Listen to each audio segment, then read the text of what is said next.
Hello friends, welcome to our YouTube channel UP TET C TET preparation. Friends, आज के इस video में हम साइंस के आपके सेकंड असाइनमेंट को करने वाले हैं। इससे पहले हम फर्स्ट असाइनमेंट को ऑलरेडी करवा चुके हैं। अगर आपने अभी तक उसको नहीं देखा है तो उसकी लिंक मैंने आपको डिस्क्रिप्शन बॉक्स में दी है, आप वहाँ से उसको देख सकते हैं।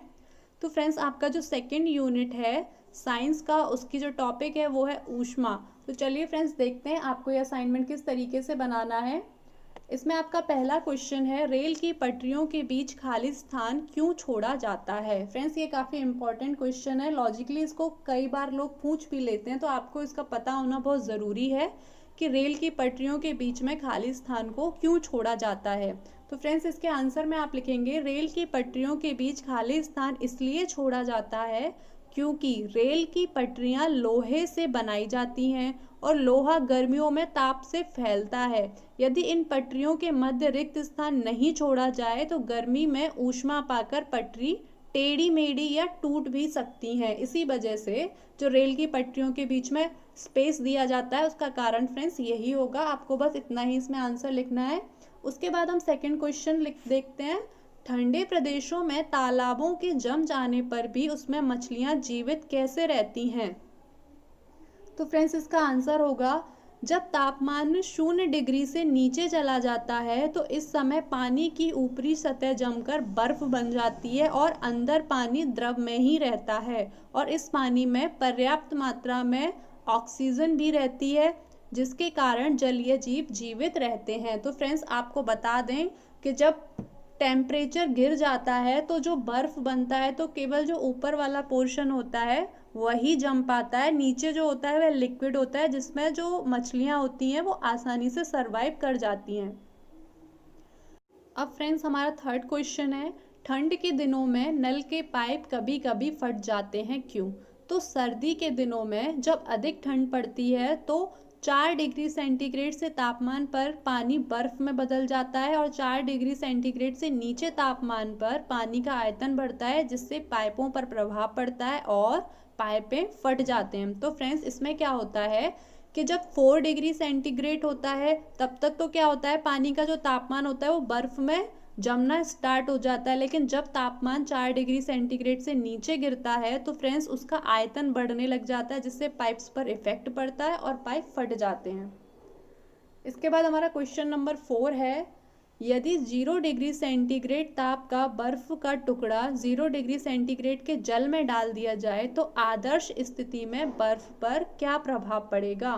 तो फ्रेंड्स, इसमें आंसर आप लिख सकते हैं, यदि 0 डिग्री सेंटीग्रेड ताप का बर्फ का टुकड़ा 0 डिग्री सेंटीग्रेड के जल में डाल दिया जाए तो आदर्श स्थिति में बर्फ घुल जाएगी, क्योंकि 0 डिग्री सेंटीग्रेड ताप के जल में 540 कैलोरी प्रति ग्राम ऊष्मा अधिक होता है। 0 डिग्री सेंटीग्रेड ताप का बर्फ है, इसलिए घुल जाएगा।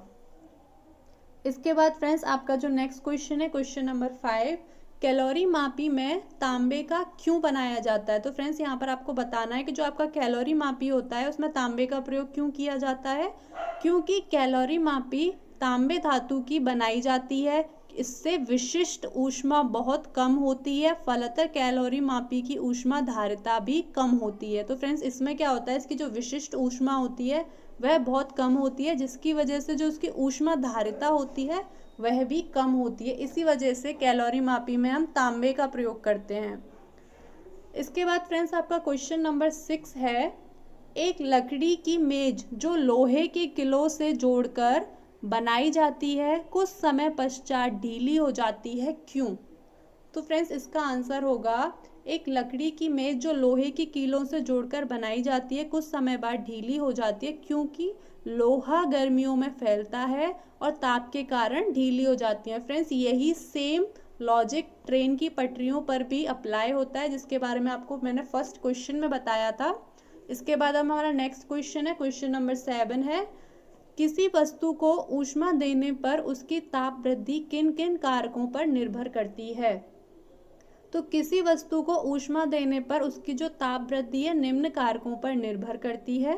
ताप कितनी दी जा रही है, उस वस्तु का आयतन कितना है, उस वस्तु में लंबाई, चौड़ाई, मोटाई, ताप आदि पर प्रभाव पड़ता है। तो फ्रेंड्स, इन सभी कारकों पर निर्भर करती है।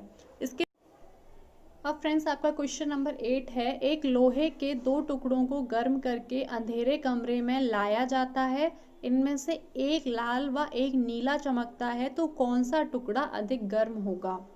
तो फ्रेंड्स इसका आंसर होगा, एक लोहे के दो टुकड़ों को अंधेरे में लाया जाता है, इनमें से जो नीला वाला टुकड़ा होगा वह अधिक गर्म होगा, क्योंकि लोहे को ऊष्मा अधिक लेने से वह नीला हुआ था। तो फ्रेंड्स अधिक ऊष्मा मिलने से जो लोहा हो जाता है वह नीला हो जाता है, इसलिए जो नीला टुकड़ा होगा वह अधिक गर्म होगा। इसके साथ फ्रेंड्स आपका क्वेश्चन नंबर 9 है, प्रयोग द्वारा सिद्ध करें कि ठोस की भांति द्रवों में भी ऊष्मा का प्रसार होता है। तो फ्रेंड्स आपको यहाँ पर प्रयोग के द्वारा यह सिद्ध करना है, तो आप इसमें हेडिंग लिखेंगे, द्रवों में ऊष्मा का प्रसार। द्रवों में भी प्रसार होता है। एक परख नली लेकर उसमें रंगीन जल भरें, एक कांच के बीकर में नली को लगा दीजिए और परख नली के मुंह पर लगा दीजिए। कांच की नली में रंगीन जल जिस ऊंचाई तक बढ़ता है वहां ए लिखिए। तो फ्रेंड्स आप जैसे कि डायग्राम, आपको इसी तरीके से एक डायग्राम ड्रॉ करना है और फिर परख नली को स्टैंड लैंप से गर्म करेंगे। पहले पानी का जल नीचे गिरेगा, परंतु कुछ देर तक गर्म करने पर पानी का जो तल है वह पुनः वापस चढ़ने लगता है। सी सिद्ध है कि द्रवों में प्रसार होता है। तो फ्रेंड्स आप देख सकते हैं, आपको इस तरीके से प्रयोग के द्वारा यह सिद्ध करना होगा। इसके बाद फ्रेंड्स आपका क्वेश्चन नंबर 10 है, गुप्त ऊष्मा क्या होती है, इसका क्या महत्व है। तो इसका आंसर होगा, गुप्त ऊष्मा पदार्थ की वह ऊष्मा होती है जो पदार्थ की अवस्था में परिवर्तन लाती है। किसी पदार्थ की अवस्था में परिवर्तन एक स्थिर तापमान पर ही संभव है एवं पदार्थ की अवस्था परिवर्तन के समय तापमान स्थिर रहता है, अतः इस तापमान पर किसी पदार्थ की अवस्था परिवर्तन लाने के लिए आवश्यक ऊष्मा को हम गुप्त ऊष्मा कहते हैं। अब फ्रेंड्स इसके लिए आपका जो सूत्र होगा वह होगा ऊष्मीय ऊर्जा यानी कि Q = m/L। अब फ्रेंड्स हमारा क्वेश्चन नंबर 11 है, जल का क्वथनांक केल्विन पैमाने पर क्या होगा। तो फ्रेंड्स जल का जो क्वथनांक होता है वह 100 डिग्री सेंटीग्रेड होता है, लेकिन हमसे यहाँ पर केल्विन में पूछा गया है, सेंटीग्रेड में नहीं पूछा गया है। तो हम यहाँ लिख सकते हैं कि केल्विन पैमाने पर जल का क्वथनांक 373 डिग्री होगा। अगर हमसे यहाँ पर फ़ारेनहाइट में पूछा जाता तो फ़ारेनहाइट में 212 डिग्री फ़ारेनहाइट होता।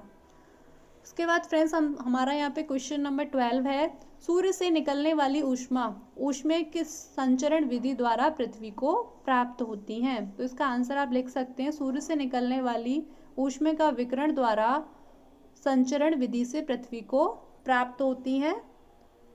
फ्रेंड्स इसमें आपको एक इस तरीके से डायग्राम ड्रॉ कर लेना है, जिसमें आपको दिखाना है पृथ्वी के धरातल पर जो सूर्य की किरणें वो किस तरीके से उसको प्राप्त होती हैं।